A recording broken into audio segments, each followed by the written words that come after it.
ছোট্ট আমি তখন মায়ের কোলে করে এই পৃথিবীতে এলাম। আস্তে আস্তে বড় হলাম। পড়াশুনো করতে আমার খুব ভালো লাগতো, খুব ভালো রেজাল্টও করতাম। তাই ইচ্ছে ছিল বড় হয়ে ডক্টর হব, মানুষের সেবা করব।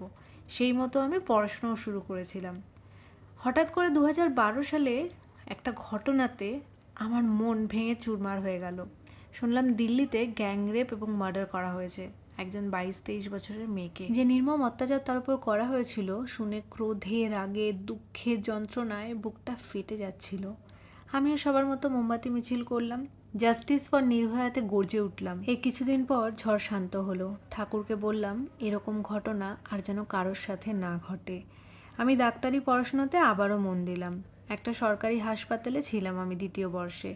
খুব নাইট ডিউটি পড়ছিল জানো তো। আমার ভালো লাগছিল না একদম।